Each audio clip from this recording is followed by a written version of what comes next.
शांताकारं भुजंगशयनं पद्मनाभं सुरेशं विश्वाधारं गगनसदृशं मेघवर्णं शुभांगं लक्ष्मीकान्तं कमलनयनं योगिभिध्यानगम्यं वंदे विष्णुभवभयहरं सर्वलोकैकनाथं। मंगलम भगवान विष्णु मंगलम गरुड़ध्वज मंगलम पुंडरीकाक्ष मंगलाय तनोहरि। ओम नमो भगवते वासुदेवाय। आज का दिन आप सभी के लिए मंगलमय हो। आज से भाद्रपद मास की शुरुआत हो चुकी है। भाद्रपद मास में भगवान श्री कृष्ण का जन्म हुआ था, इसलिए यह माह भगवान श्री कृष्ण को बहुत ही प्रिय है। इस महीने में प्रतिदिन श्रीमद् भागवत महापुराण की कथा सुननी चाहिए।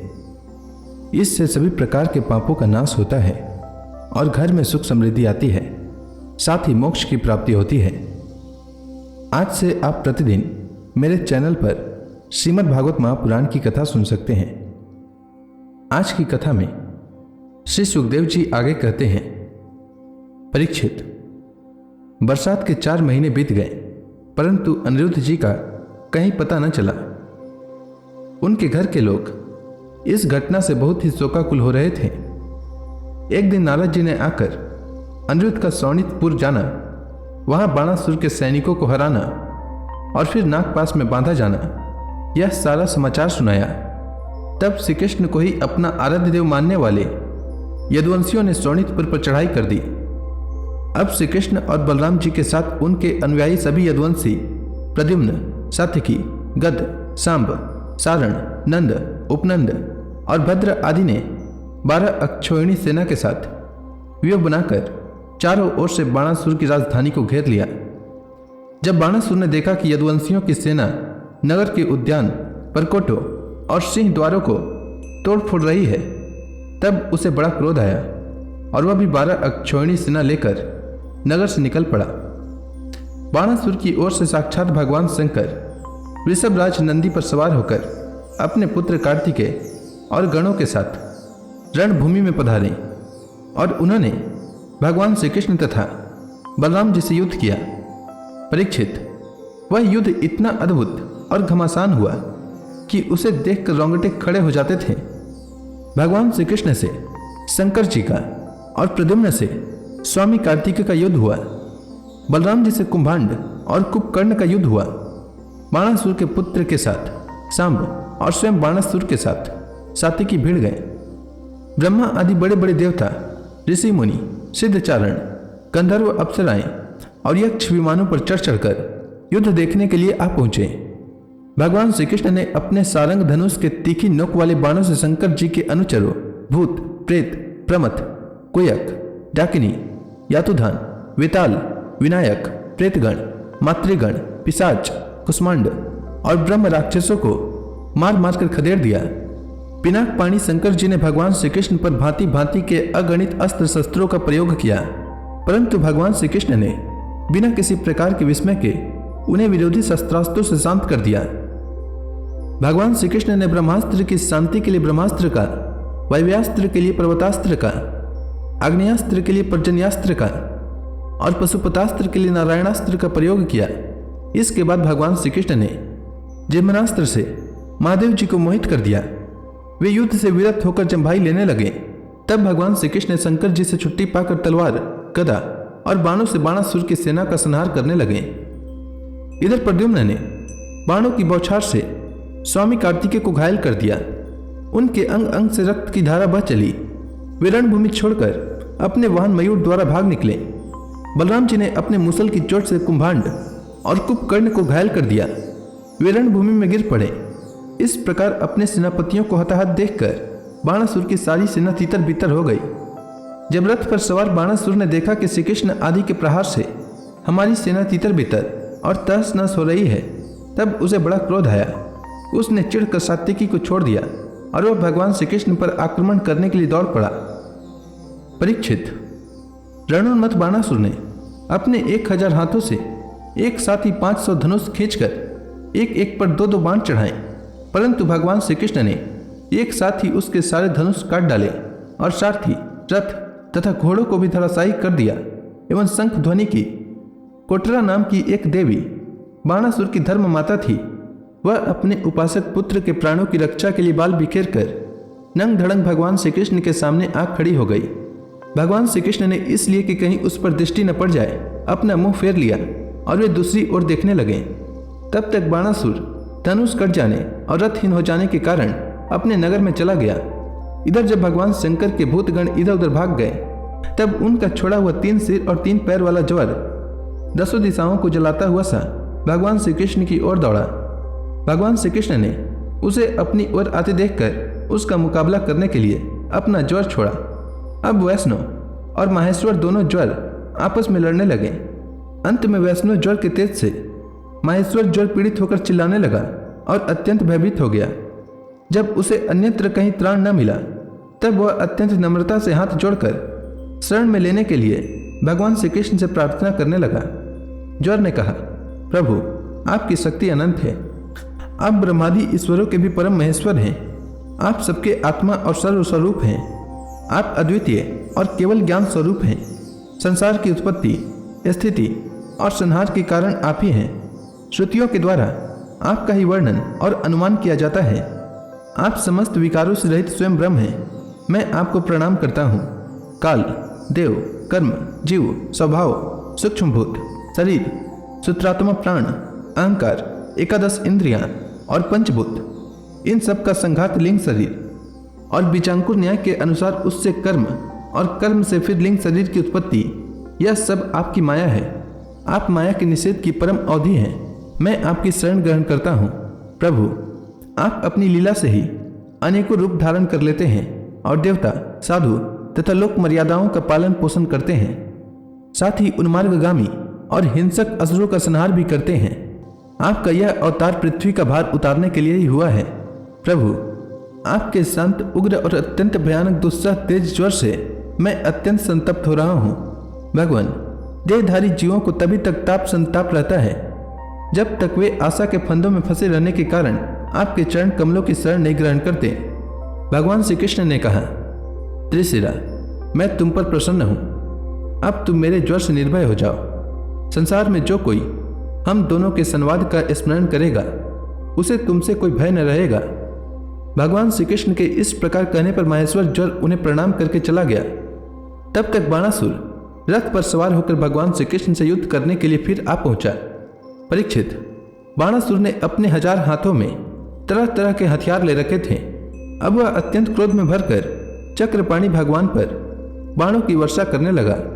जब भगवान श्री कृष्ण ने देखा कि बाणासुर ने तो बाणों की झड़ी लगा दी है, तब वे छुरे के समान तीखी धार वाले चक्र से उसकी भुजाएं काटने लगे, मानो कोई किसी वृक्ष की छोटी छोटी डालियां काट रहा हो। जब भक्त वत्सल भगवान शंकर ने देखा कि बाणासुर की भुजाएं कट रही है, तब वे चक्रधारी भगवान श्री कृष्ण के पास आए और स्तुति करने लगे। भगवान शंकर ने कहा, प्रभु आप वेद मंत्रों में तात्पर्य रूप से छिपे हुए परम ज्योति स्वरूप पर ब्रह्म हैं। शुद्ध हृदय महात्मागण आपके आकाश के समान सर्वव्यापक और निर्विकार स्वरूप का साक्षात्कार करते हैं। आकाश आपकी नाभि है, अग्नि मुख है और जल वीर्य है, स्वर्ग सिर है, दिशाएं कान है और पृथ्वी चरण है, चंद्रमा मन, सूर्य नेत्र और मैं शिव आपका अहंकार हूँ। समुद्र आपका पेट है और इंद्र भुजा, धान्यादि औषधियाँ रोम है, मेघ केश है और ब्रह्मा बुद्धि, प्रजापति लिंग है और धर्म हृदय। इस प्रकार समस्त लोक और लोकांतरों के साथ जिसके शरीर की तुलना की जाती है वे परम पुरुष आप ही हैं। अखंड ज्योति स्वरूप परमात्मन आपका यह अवतार धर्म की रक्षा और संहार के अभ्युदय अभिवृद्धि के लिए हुआ है। हम सब भी आपके प्रभाव से ही प्रभावान्वित होकर 7 भुवनों का पालन करते हैं। आप सजातीय, विजातीय और स्वगत भेद से रहित हैं। एक और अद्वितीय आदि पुरुष हैं। मायाकृत जगत, स्वप्न और सुषुप्ति, इन 3 अवस्थाओं में अनुगत और उनसे अतीत तुरीय तत्व भी आप ही हैं। आप किसी दूसरी वस्तु के द्वारा प्रकाशित नहीं होते, स्वयं प्रकाश हैं। आप सबके कारण हैं, परंतु आपका न तो कोई कारण है और न तो आप में कारणपना ही है। भगवान ऐसा होने पर भी आप तीनों गुणों की विभिन्न विषमताओं को प्रकाशित करने के लिए अपनी माया से देवता, पशु पक्षी, मनुष्य आदि शरीरों के अनुसार भिन्न भिन्न रूपों में प्रतीत होते हैं। प्रभु जैसे सूर्य अपनी छाया बादलों से ही ढक जाता है और उन बादलों तथा विभिन्न रूपों को प्रकाशित करता है, उसी प्रकार आप तो स्वयं प्रकाश हैं, परंतु गुणों के द्वारा मानो ढक से जाते हैं और समस्त गुणों तथा गुणाभिमानी जीवों को प्रकाशित करते हैं। वास्तव में आप अनंत हैं। भगवान, आपकी माया से मोहित होकर लोग स्त्री पुत्र देह गे आदि में आसक्त हो जाते हैं और फिर दुख के अपार सागर में डूबने उतराने लगते हैं। संसार के मानवों को यह मनुष्य शरीर आपने अत्यंत कृपा करके दिया है। जो पुरुष इसे पाकर भी अपनी इंद्रियों को वश में नहीं करता और आपके चरण कमलों का आश्रय नहीं लेता, उनका सेवन नहीं करता, उसका जीवन अत्यंत शोचनीय है और वह स्वयं अपने आप को धोखा दे रहा है। प्रभु, आप समस्त प्राणियों के आत्मा, प्रियतम और ईश्वर हैं।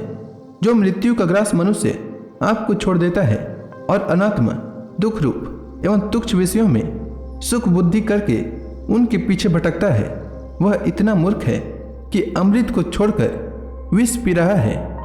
मैं, ब्रह्मा, सारे देवता और विशुद्ध हृदय वाले ऋषि मुनि सब प्रकार से और सर्वात्म भाव से आपके शरणागत हैं, क्योंकि आप ही हम लोगों के आत्मा, प्रियतम और ईश्वर हैं।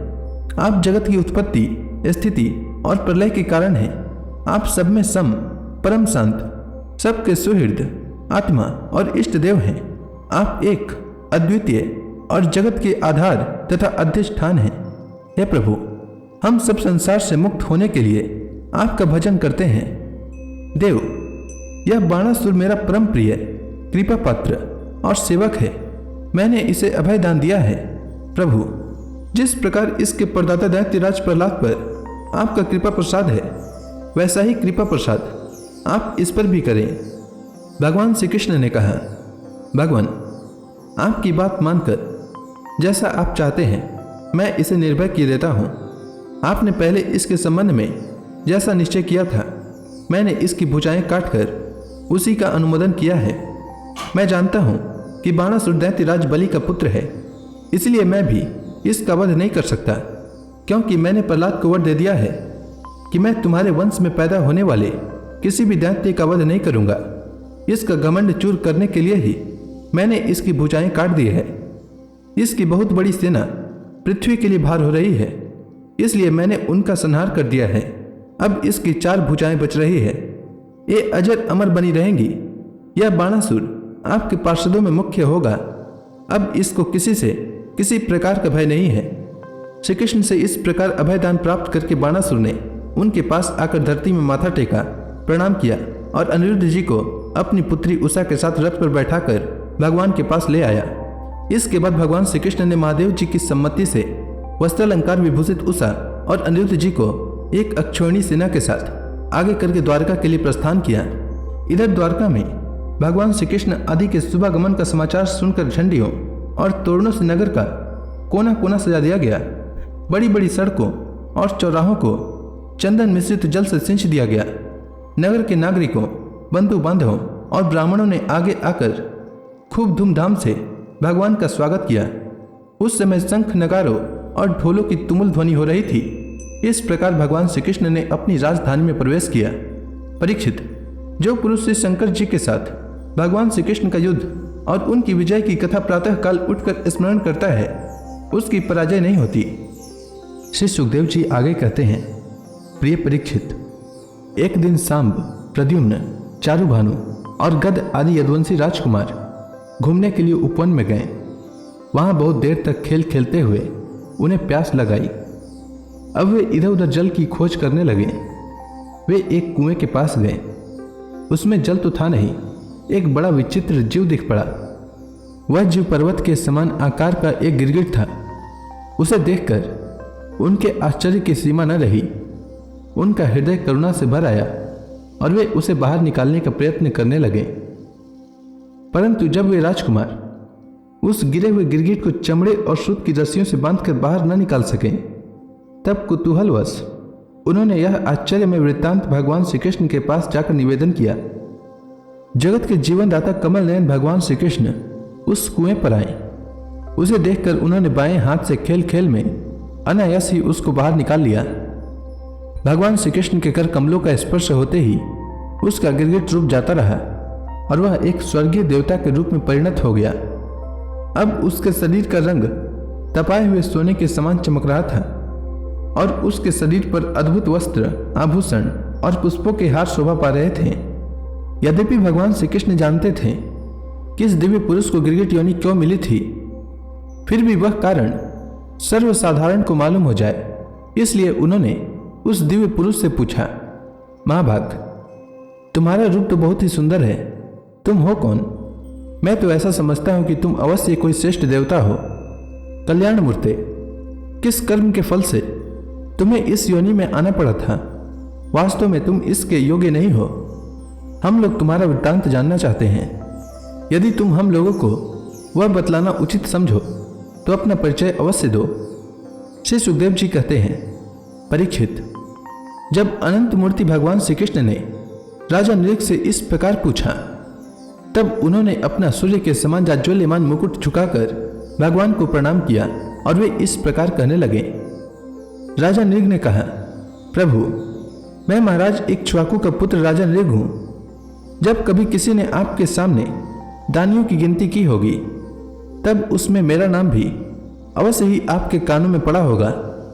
प्रभु, आप समस्त प्राणियों की एक एक वृत्ति के साक्षी हैं। भूत और भविष्य का व्यवधान भी आपके अखंड ज्ञान में किसी प्रकार की बाधा नहीं डाल सकता, अतः आपसे छिपा ही क्या है? फिर भी मैं आपकी आज्ञा का पालन करने के लिए कहता हूं। भगवान, पृथ्वी में जितने धूलिकण हैं, आकाश में जितने तारे हैं और वर्षा में जितनी जल की धाराएं गिरती है, मैंने उतनी ही गौएं दान की थी। वे सभी गौएं दुधार, नौजवान, सीधी, सुंदर, सुलक्षणा और कपिला थी। उन्हें मैंने न्याय के धन से प्राप्त किया था। सबके साथ बछड़े थे, उनके सींगों में सोना मर दिया गया था और खुरों में चांदी। उन्हें वस्त्र, हार और गहनों से सजा दिया गया था। ऐसी गौएं मैंने दी थी। भगवान, मैंने युवावस्था से संपन्न श्रेष्ठ ब्राह्मण कुमारों को, जो सद्गुणी, शील संपन्न, कष्ट में पड़े हुए कुटुंब वाले, दंभ रहित तपस्वी, वेद पाठी, शिष्यों को विद्या दान करने वाले तथा सच्चरित्र होते वस्त्राभूषण से अलंकृत करता और उन गौओं का दान करता।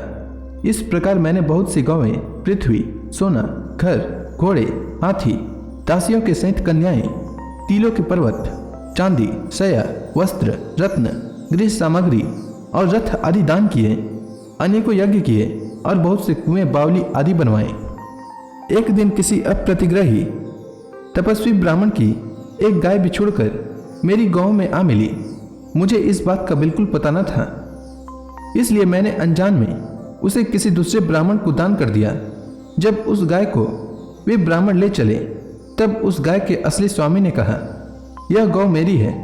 दान ले जाने वाले ब्राह्मण ने कहा, यह तो मेरी है, क्योंकि राजा नृग ने मुझे इसका दान किया है। वे दोनों ब्राह्मण आपस में झगड़ते हुए अपनी अपनी बात कायम करने के लिए मेरे पास आए। एक ने कहा, यह गाय अभी अभी आपने मुझे दी है, और दूसरे ने कहा कि यदि ऐसी बात है तो तुमने मेरी गाय चुरा ली है। भगवान, उन दोनों ब्राह्मणों की बात सुनकर मेरा चित्त भ्रमित हो गया। मैंने धर्म संकट में पड़कर उन दोनों से बड़ी अनुनय विनय की और कहा कि मैं बदले में 1 लाख उत्तम गौएं दूंगा। आप लोग मुझे यह गाय दे दीजिए। मैं आप लोगों का सेवक हूं। मुझसे अनजाने में यह अपराध बन गया है। मुझ पर आप लोग कृपा कीजिए और मुझे इस घोर कष्ट से तथा घोर नरक से गिरने से बचा लीजिए। राजन, मैं इसके बदले में कुछ नहीं लूंगा। यह कहकर गाय का स्वामी चला गया। तुम इसके बदले में 1 लाख ही नहीं, 10,000 गौएं और 2 तो भी मैं लेने वाला नहीं हूं। इस प्रकार कहकर दूसरा ब्राह्मण भी चला गया। देवाधिदेव जगदीश्वर, इसके बाद आयु समाप्त होने पर यमराज के दूत आए और मुझे यमपुरी ले गए। वहां यमराज ने मुझसे पूछा, राजन, तुम पहले अपने पाप का फल भोगना चाहते हो या पुण्य का? तुम्हारे दान और धर्म के फल स्वरूप तुम्हें ऐसा तेजस्वी लोक प्राप्त होने वाला है जिसकी कोई सीमा ही नहीं है। भगवान, तब मैंने यमराज से कहा, देव, पहले मैं अपने पाप का फल भोगना चाहता हूं। और उसी क्षण यमराज ने कहा, तुम गिर जाओ। उनके ऐसा कहते ही मैं वहां से गिरा और गिरते ही समय मैंने देखा कि मैं गिरगिट हो गया हूं।